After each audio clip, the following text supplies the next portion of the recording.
you have to love it. I think that's the most important thing for any of us that are in entertainment, as you well know. I think you really have to love it because it's going to be hard sometimes. And working in this business, it's going to be ebb and flow. It's very rare that we are in a very solid job that lasts for a super long time.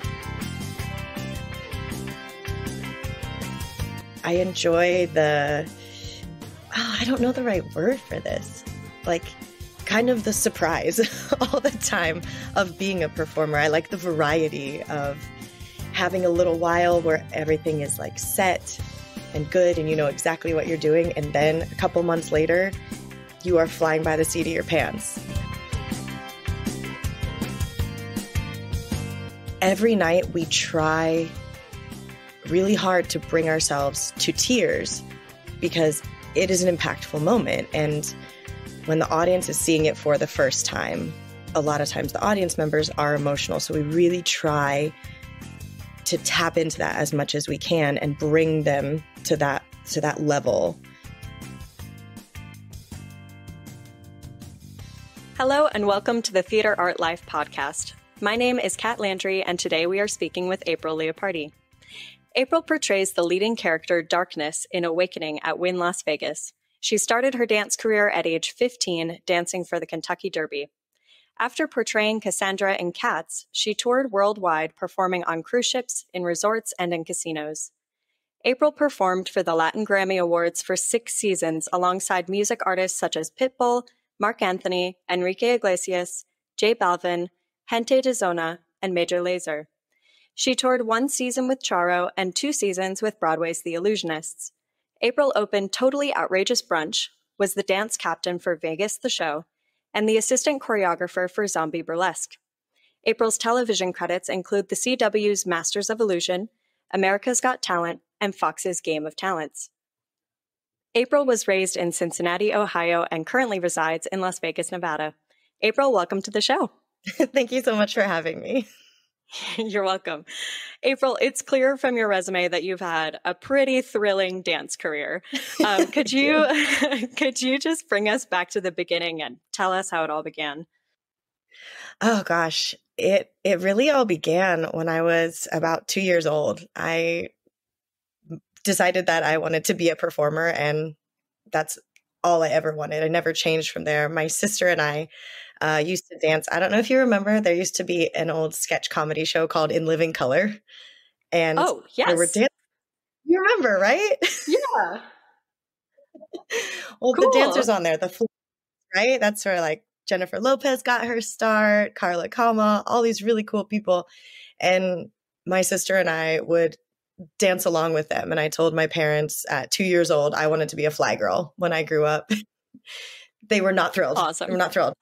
But that was it. I started dancing, and I have a distinct memory. This is so funny, but I must have been 2.5, not even 3 years old when I did my first recital and finishing like our tiny little ballet dance, right? With like our fluffy pink tutus, and the audience applaud and just being like, oh, that's for me? And that was it. I was hooked. Oh, wow. That's beautiful. Did you have anyone besides In Living Color? Did you have any person who kind of inspired you to really take this all the way?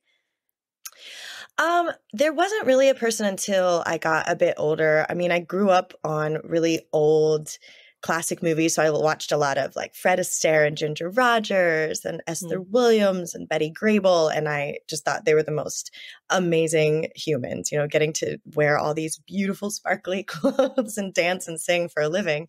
So once I got a little bit older and I was really taking dance very seriously, I had a dance teacher named Amy who really inspired me. She had been a professional performer, and then she had become a dance teacher and a choreographer. She had 5 sons. And I remember her dancing. She was 8 months pregnant with twins. and she was still out dancing all of us in the room. Oh my gosh. And I was just like, man, like, I want to be that. I want to be doing this forever. And she was the one that really like pushed me and made me feel like, yeah, if you work hard and you stay in love with it, you can do this forever. Oh, wow, that's amazing. And now that you have had and are having such an incredibly successful career, what would you say to young people who are just starting to get into dance and maybe thinking, I want to do this forever too? I would say you have to love it. I think that's the most important thing for any of us that are in entertainment, as you well know. I think you really have to love it because it's going to be hard sometimes. And working in this business, it's going to be ebb and flow. It's very rare that we are in a very solid job that lasts for a super long time. It does happen, but it tends to be, it's feast and famine. You have times where you're working shows and gigs and you're in demand. And then there's times where you have to pick up odd jobs in between just to get by.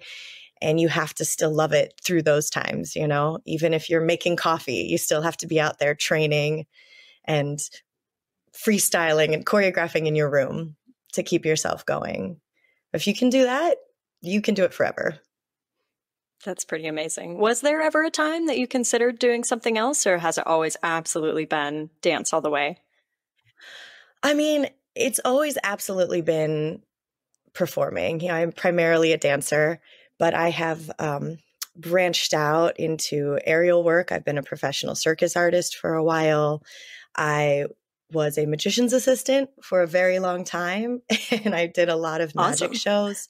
And I got into magic for a while, thought about creating my own. I started getting into kind of sideshow type of things where I learned how to like walk on broken glass and break cinder blocks on my stomach and crack a whip and do all sorts of things. I think all of it has to be on stage.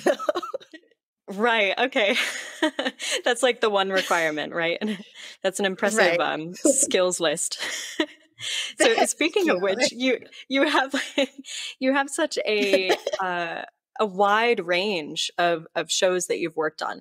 And it sounds from the way that you speak about it that it really doesn't matter what it is, as long as it's on stage, as long as you get to shine at it, that is something you want to do.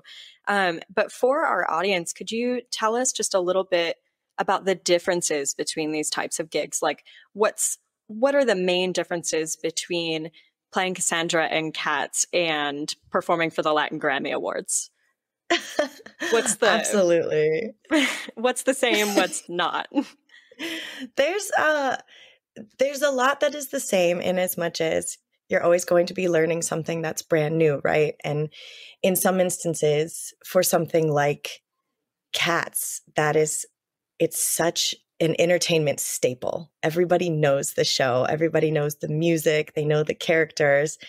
And so you're stepping into something that has already existed, and you have requirements. You have shoes to fill, when it comes to that, because there have been so many incredible performers that have already done it before you.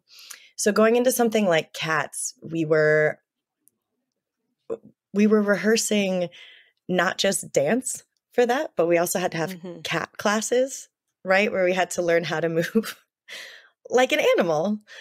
And then once we're into the shows, it's a different thing. You can imagine a bunch of full-grown adults on the floor playing with an imaginary ball of yarn to like get into character. And then for something, once you're in the swing of the shows, right, you're doing it 8 times a week, over and over and over again. You're staying within the confines of the show, but also finding things that can be a little fresh and new and take a different approach so that the show you're putting on every night is just as exciting as the show you put on the night before, right? Because every audience, it is their first time or their only time seeing it. So they can't see a like lazy show where you're doing your grocery list in your head. So you have to find little ways to keep it interesting and approach it differently. Whereas when you're doing something like the Latin Grammys, it's a one-off. So you'll rehearse for a week, maybe a week and a half, and they are long hours and difficult rehearsals. And then you get out there and you have one chance, and that is it. It is on national television. There are 25,000 people in the audience, and you've got one shot to nail it. So the amount of pressure is the same, but it's just kind of spread out differently. You know what I mean? Oh, totally. Absolutely. And I mean, it's the same on the production side as well. Like working a long running show versus a one off. It's just a completely different experience. And it's that spread, right? It's like, right. Do I want my pressure spread out over time, or do I want it all at once? And yeah, I totally understand. Yeah. Do you have one that you prefer? I don't really. I think I enjoy the, I don't know the right word for this. Like kind of the surprise all the time of being a performer. I like the variety of having a little while where everything is like set and good and you know exactly what you're doing. And then a couple months later, you are flying by the seat of your pants and doing like a one-off show here and a one-off show there. And it's constantly changing and it keeps your brain young, you know, having to constantly be learning.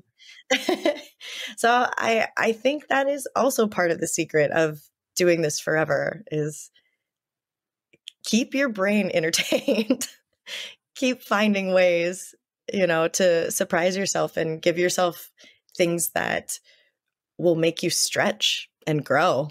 You know, if you just do the same choreography every day for 30 years, there's nothing wrong with that. That's amazing. But you're probably going to get bored and maybe not want to do it anymore. Whereas if you're out there and you're taking classes and you're doing auditions and you're doing little one-off gigs, then your brain is constantly playing catch up. Yeah, absolutely. And everybody's different, right? Like some people, a long running show is like the dream. It is the absolute pinnacle. Like, oh my gosh, I get to do the same show 8 to 10 times a week. Perfect. I love it. I'm in. Sign me up. And then there are some people who like that's their idea of just like a living nightmare. So I totally agree. It's like it's really good to have that variety. It's so nice, honestly. And you've toured some as well, right? I have, yes. I'm currently on tour myself, and what I find is that even though we do the same show 9, 10, 11 times a week, depending on where we are, that you know, you have so much variety just in the fact that your surroundings are changing all the time and that you get to like enjoy the newness of a place, even if you don't have the newness of a different show, if that makes any sense. Like, have you found the same thing that's something that can kind of energize you in a long run as well? Oh, absolutely. And I'm sure you probably run into this as well. Sometimes the brunt of the crazy choreography happens backstage, right? Yes, so, like, totally. Getting on and off stage, getting from one side to the other. And then when you are on tour and you're going to all these different theaters, sometimes there's an easy cross around. Sometimes there's not. Sometimes you're running downstairs into a basement, running back up on the other side. You know, sometimes you're going up and over a catwalk to get to the other side. And it keeps it exciting. Just like you said, like, even though maybe what's happening on stage is mostly the same, there's still so much that changes when you're on tour. Absolutely. That's even enough to keep your brain turned on. Of the stages. Yes. Yeah, totally. Absolutely. Do you find yourself having to like restage everything, the props and like the spacing for the dancers and everything? Well, so I'm actually, not currently. Right now, I'm on tour break. But I'm on tour with Cirque du Soleil's Alegria, which is it's a big top show. Yeah. Actually, we travel with our venue most of the time. We had like a slightly different big top. It was actually a dome during our Japan run that was just laid out a little bit differently, but like staged mostly the same. And then we are heading to London in the Royal Albert Hall in January. And so we're working now on like really reworking all of those things. Like, how's the backstage stuff going to work? And where are we going to have these entrances now that things are shaped differently? And, kind of re-choreographing and working with different kinds of aisles and things like that. And, for folks who don't do this type of thing all the time, it's funny because you wouldn't even realize how many questions there actually are to ask when you're going from one venue to another. But really, it does change quite a lot. And particularly for performers who have been doing a show for a long time on a long running show, that kind of adjustment is, it's not small. If you have a time that you normally leave to go put your costume on, and now it takes you like 3 minutes longer to walk to that place, that's going to make a huge difference to because it's all muscle memory, right? So I really commend the people who are on more like arena or theater style tours where you're changing venues every week, every 2 weeks, something like that. It's a really big adjustment to make in a short amount of time. And I think, dancers and performers of all kinds on those kinds of tours deserve a lot of credit for it. Because it's hard to rework that muscle memory for sure. It is. And sometimes I think it's even harder than learning something completely new. It's like if you're scratch, that's one thing. But when you have muscle memory and then you have to make tiny little adjustments here and there, it's almost more difficult because you just can't fall into your routine. You can't depend on your body to just do what it needs to do. It's like you have to constantly be like, wait, is this the same? This is what I did last night? No, okay, this is different than what I did last night, but not totally different. Yeah, like even as a stage manager. So for our show, we have a duo straps act and we have a solo straps backup act. They are extremely similar in their like intro and outro.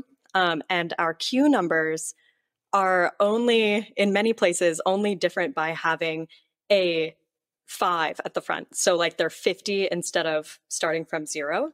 But the second number is like almost the same for much of the act. And it's so funny how your brain just gets in that rhythm. And each one of us, we take the time to review before every show. If we did the other straps version, the last show, we always do like a video session with ourselves to just make sure we get back in that rhythm, because it's so funny, right? When it's really similar, how hard it is to switch as opposed to doing a totally different act. Of course, you remember it perfectly, right? Yeah. Right. Exactly. Of course, you remember it perfectly. Yeah. It is. Those really small adjustments are hard. And I think you bring up such a good point too about when you're working with aerialists, right? The motor cues or, the calls for the motor. It's something that I think as an audience member, you have no idea what goes into it. You're watching these beautiful artists up in the air and you don't even think about like there is somebody that has to know exactly when to lift them up and how high and when to bring them down and how low. And there's such a science behind it. So for you to be able to not only do that every night, but to make those small adjustments, huge props to you, because that is a feat. I always say when we have people who are shadowing the call, and maybe they're learning the call, or maybe they're just sitting there for fun to kind of learn what we do. I always say that what we do it's like having a language between the aerialist and the stage manager. Because we are speaking to each other, not in English, but in movements and in cues. And it's like our own choreography. So like, I know that when I get a signal from an artist that they're ready for the next cue, I know that when they go into X position, that I'm ready to take them up. It's like, we talk to each other. And I think it's one of the most beautiful things, the relationship between artist and stage manager in those kind of acts, because you're right. Like the audience has no idea that these kinds of things are happening, but there's really so much communication happening. And if you ask me, it's an art form of its own. It really is. And I think it's such a beautiful choreography between on stage and backstage. that's an incredible way to put it too. Like it really is its own language that you speak to each other, and it's so accurate. And then there's a whole there's a whole nother thing to take into account where, as I'm sure you are accustomed to, different artists, different stage managers, different riggers, they will respond to different things.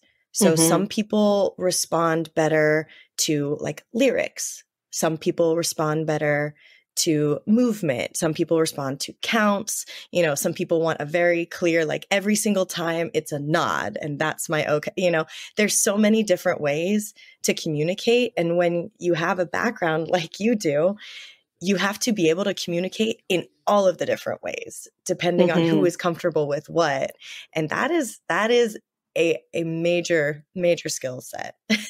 They should teach you that. There should be college courses on how to communicate in language, movement, music, lyrics. Absolutely. Nods, absolutely. timing. Well, it's so crucial in so many ways. Yeah. I mean, both for our, our human relationships, but also for the actual nuts and bolts running of the show. Absolutely. It's crucial.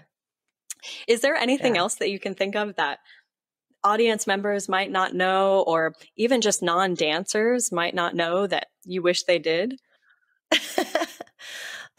That's a tough one. It feels like there's a lot. I mean, it's nice for the audience not to know some things because it really adds to like the magic and the spectacle of what we do. But then something silly. This sounds a little bit silly and small, but in Awakening, in the show I'm doing right now, we have a really emotional moment between me and one of the other performers, Donna. And every night we try really hard to bring ourselves to tears because it is an impactful moment. And when the audience is seeing it for the first time, a lot of times the audience members are emotional. So we really try to tap into that as much as we can and bring them to that level of just being like, oh, just hit in the gut. And I think something you don't think about as an audience member until you step back is like the toll it takes to bring yourself to that vulnerable place 10 times a week, twice a night, to get yourself to that place. It's difficult and it's taxing. And I think that's something that, when I'm watching like a movie or a show, I can respect like, oh, that's such a beautiful thing. But then to take a step back and be like, wow, they had to do that over and over and over again to get you to feel that way. It is a big undertaking. And now a note from our sponsor. The Theater Art Life podcast is proud to be sponsored by ClearComm. ClearComm is the leader in voice communication since 1968 for theater and the performing arts. When the show must go on, ClearComm is there to keep the team on cue. You can find them at CLEARCOM.com. Go check them out. Absolutely, absolutely. It's so much energy, and that's really one of the beautiful things about this type of performance is that even though you're doing it 8, 9, 10 times a week, however many it is, like you and I, when I say you, I mean the collective of people who do this kind of thing, you bring that beautiful energy every single time, keeping in mind the experience of the thousands of people in front of you. And that's such a unique talent, and it's such a beautiful gift to be able to give to people so that, every time those seats are filled, that you're giving that same experience to everyone. And I think it's incredibly admirable that you put that amount of effort in. I think that's really great. Thank you. I think You're welcome. it tends to be a sign to me of a performer who is really professional and really good at what they do, but also who is so committed and loves what they do, is when they are able to put out that same energy, whether it's an emotional moment, whether it's a joyful moment, whatever the intention is behind the performance, to be able to make it look like the first time every time, I feel like that is a mark of a really talented, passionate performer. Absolutely. I couldn't agree more. So tell us a little bit more about Awakening. So from what I hear, it's really spectacular and like a technical marvel, but I've told you already I'm a stage manager. So these are the things that I already know about. Tell us a little bit more though. Like what's the story like? What are the characters? You play someone called Darkness. What is that all about? Yes. Well, I don't even know where to begin. This show, there's so much to this show. It's really wonderful. I hope you get an opportunity to come and check us out. Especially as a stage manager, I think you'll really be impressed by the technology and the staging. So we are just taking a moment before I delve into the characters. Speaking to you as a stage manager, our stage, I don't know if you've seen videos, but it's a 360-degree stage. It's all glass. It covers LED screens. So this stage is lit up the entire time. Not only that, it rotates and the pieces move independently of each other. They move together. So our stage is almost constantly in motion in some fashion, going up, down, splitting apart, coming back together, rotating. It is constantly moving and it's constantly lit up. And we have these gorgeous like crystal bridges that come down from the ceiling that people enter from. We have an insane lighting system, an insane sound system. Everything is just the craziest that I've ever experienced, if that makes sense. That is pretty most amazing. Top of the line. I think you would definitely enjoy watching just the movement of the stage alone, let alone once the performers are on it. Yeah, I'm sure I would. So the show itself, we basically wrote a myth. It's a story about a god and a goddess. So the character I play is Darkness, which is just epic to get to walk around and say that I play Darkness. Just amazing. So Darkness in our story, the world is created by the Phoenix. The Phoenix is our omnipotent character, right? So the Phoenix creates darkness. She's the first being in the entire world, and she's powerful, she's magical, she's strong, but she's lonely. So the Phoenix gives her light as her counterpart, and light is played by my dear friend Datus. And the story is that they just fall in love instantly the moment they meet, and they want to spend every moment together, but because of the laws of nature, they can only be together twice a day at sunrise and sunset. Oh. And so, I know, just chills, immediately chills. And this is our second version of the show. So this is the new storyline. So they fall in love, they want to be together, but they can only be together at sunrise and sunset. And one day, I'm getting emotional, I'm sorry. One day they decide that it is not enough and they want to be together all the time. So they run away and they're living in this eternal sunset. But of course, things fall out of balance when that happens. And so they are punished and they're separated from each other. Darkness is banished to her own realm where she's just completely alone. And then light is split into 3 crystals and he is scattered into the realms of earth, air, and water. And the worst part about it all is they have their memories erased. They have no knowledge of each other at all. So that's how the show begins. We tell you this story. This is what's happening. Now we go into the fire realm, and there is this beautiful character, the storyteller, played by Natavia, who is just, she's amazing. And she's telling her people this story about darkness and light. And at this point, darkness is slowly taking over the world. So she is sending a hero on a journey to go collect the crystals of light, bring him back together, resurrect him essentially, and then bring darkness and light together again. So she goes on this epic journey through all of the realms. And in each of the realms, she faces a god of light, in which she's trying to get the crystal from him so she can bring him back. Okay. And darkness is chasing her the whole time, trying to stop her because darkness doesn't remember light. And all the while, we are on this crazy stage we have this beautiful music. Brian Tyler wrote all of our music. And so it is an insane like movie score happening the whole time. There's songs that you can sing along to. And our costumes, I don't know if you've seen the photos, but our costume designer, Soyeon An, oh, she is an actual goddess.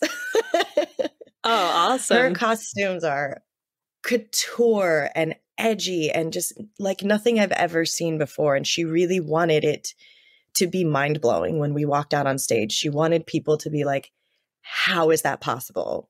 Like, how are they wearing those costumes? How are they moving in those costumes? And she really succeeded. Wow. I know, I just gave you so much information. No, it sounds fabulous. It sounds wonderful. I'm going to be in Vegas next month, so I'm probably going to have to stop by. That is Yes, really, please. that sounds great. And you mentioned that this is the second version of the show, and I understand that the show was dark for a period and then had a relaunch recently. So for folks who might have seen the show before it went dark, what's new? What are they going to see in the show now? Oh my goodness. Virtually everything is new. Okay. Yes. So we rewrote the entire story. We changed the sequence of things.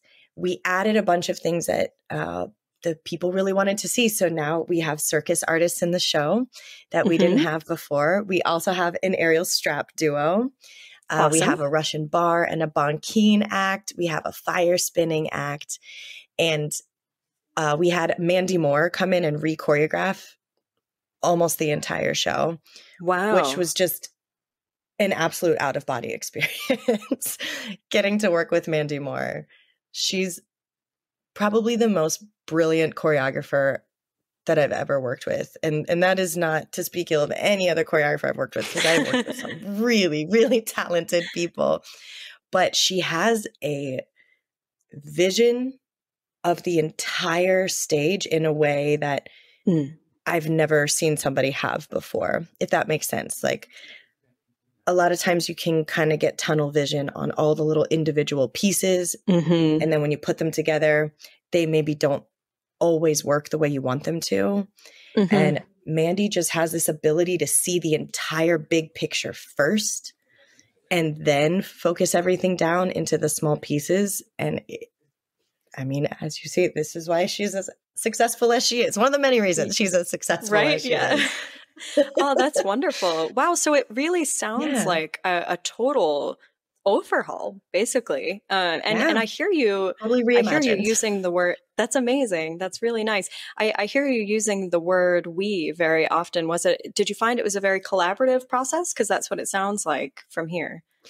Yeah, honestly, we've been very lucky. We've had a couple of creative directors come in and work with us. We've had a multitude of choreographers. We have 3 producers. And so the creative team is very large to begin with. And then that being said, something that's very unique, I feel like, about this particular creation process is that it is very workshop heavy. So there's a lot of, let's look at this and see how it goes. Or here's the picture I want. Now take your skill set and show me how we can use your skill set to make this picture. And so it built, it really was built from the ground up. It wasn't so much set on us. Like, here's the choreography. I'm going to teach it to you. It was really created in the truest sense of the word.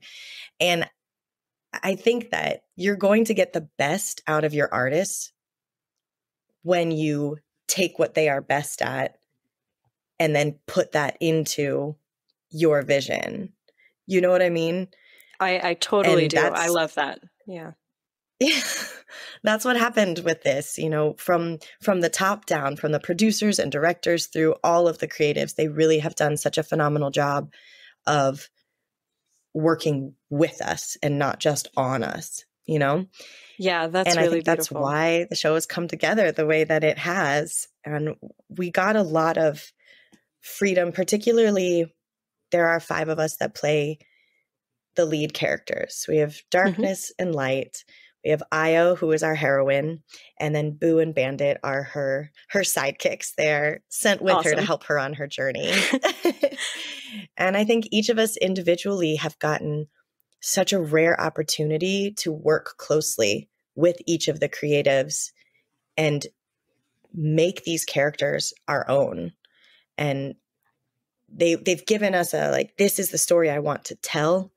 This is what I want to portray, and then let us work within that to tell the story in our own way.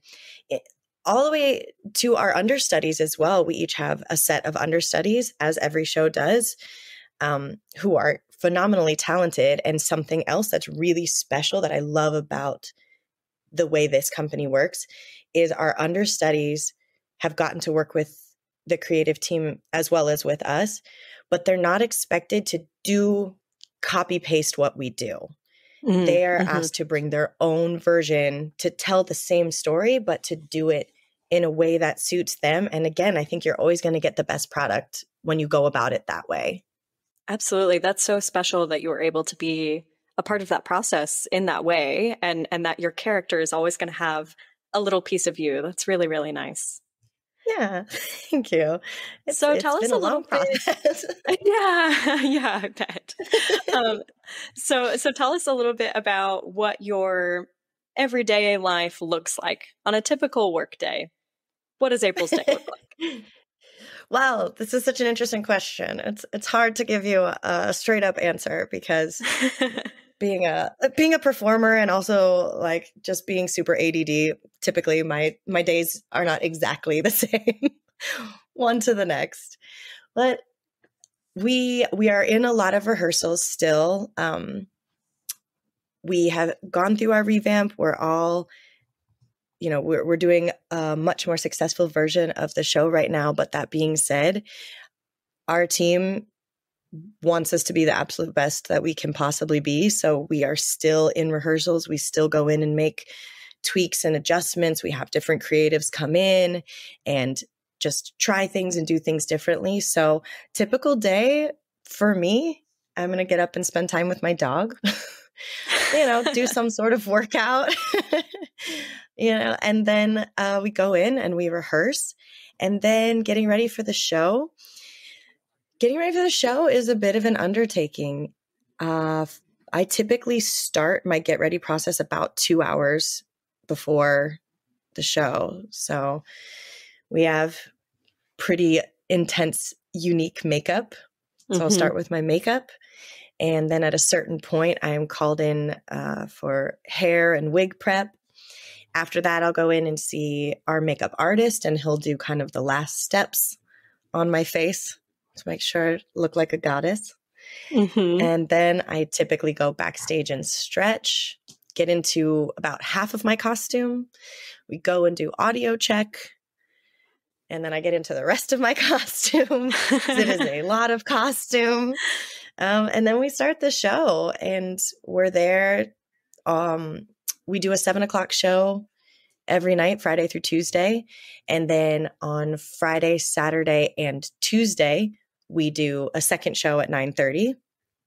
So we'll either finish the show and get ready to go home, or we'll finish the show and get ready to do another one. And then we're dark on Wednesdays and Thursdays, which I typically sleep. Yes, fair enough. And then during the show, and I'm just curious because, you've spent your career as primarily a dancer, but you said you're also an aerialist. In this show, what percentage of your performance is dancing, aerial, acting? What are you doing the most, would you say?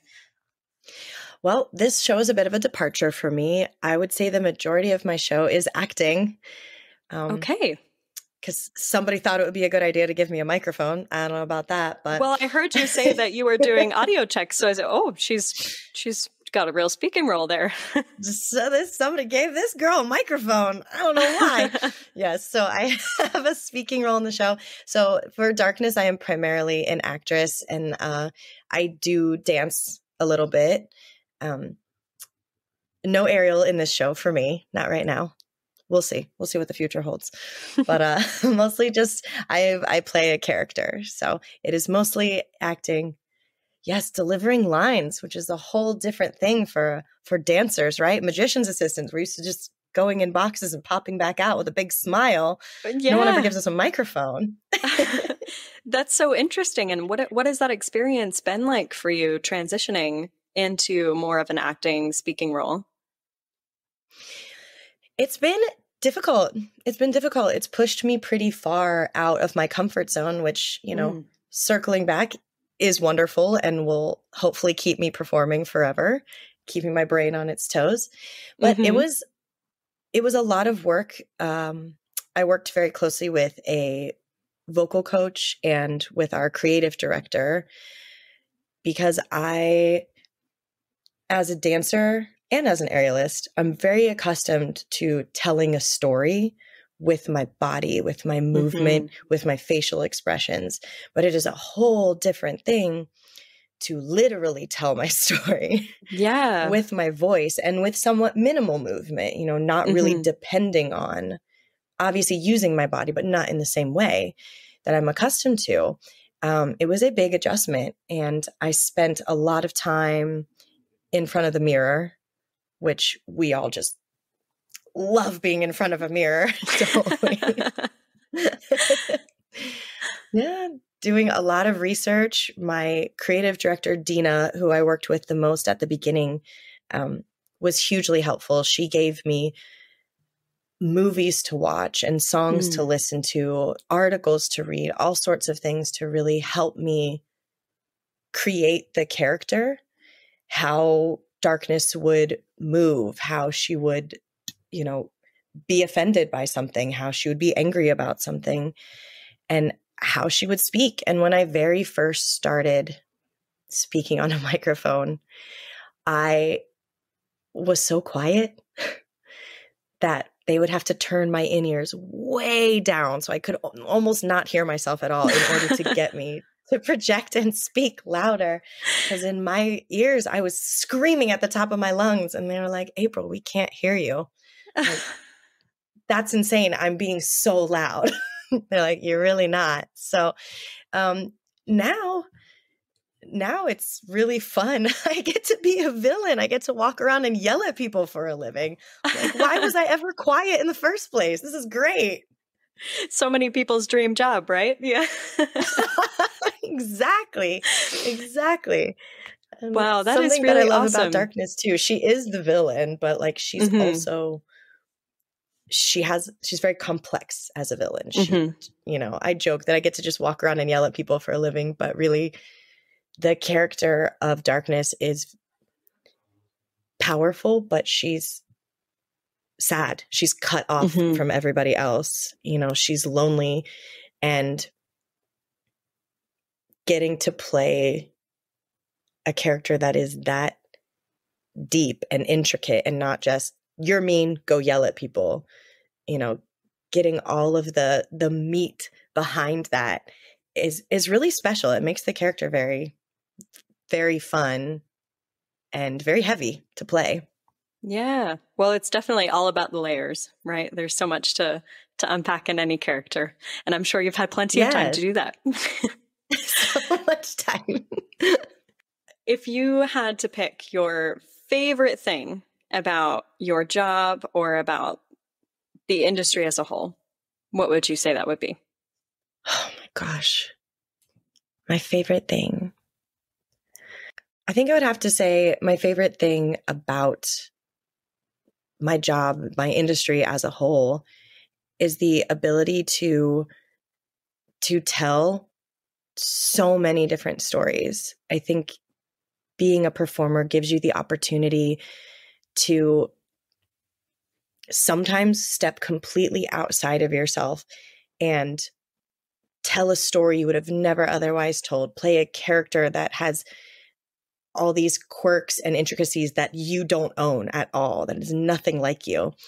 And simultaneously, there are opportunities for you to go really deep into yourself and bring out and put on display some of these things about yourself that are very important, that are very vulnerable, that are very personable. And so having the career I've been lucky enough to have so far, I've gotten to do all of those things. I've gotten to run the gamut of being so much myself on stage that it's terrifying, and being someone on stage that is nothing like me at all, which is fun to do too. You get to try on all these different personalities, and to be successful at it is really rewarding. To go out there and get applause at the end, there's nothing like it. Oh, what a great answer. Thank you. And then the final question I have for you is, if you could change one thing about your job or about the industry as a whole, what would it be? Just one thing. It's a tricky one. That is a tricky one. Like, I feel like I could veer off in a couple different directions here. So you're welcome to give more than one answer. Oh, thanks.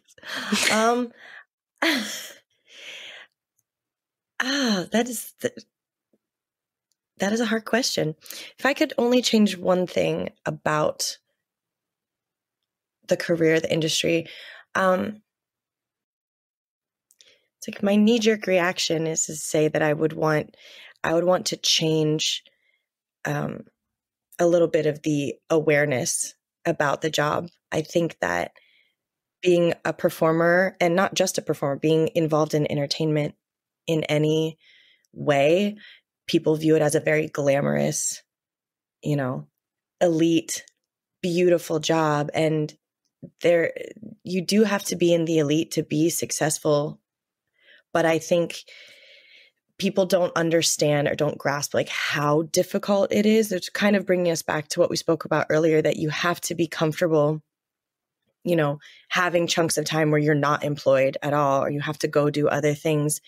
And the toll that takes on you as a person, and the lack of stability, So I think if I could change one thing, I would want people to just not think it's glamorous, but to just comprehend that what we do is not just playtime. You get to go play dress up all the time and you get paid for it. That's great. Like there's so much work that goes into it. There's injuries, there's emotional taxes, there's late nights and early mornings and blood, sweat, and tears. And there are times where sometimes you have to say no to a job you really want because they're not treating you properly, or they're not paying you what you are worth, and there are other times where you're getting a great paycheck, you're being taken care of, but you're doing something that maybe you aren't super proud of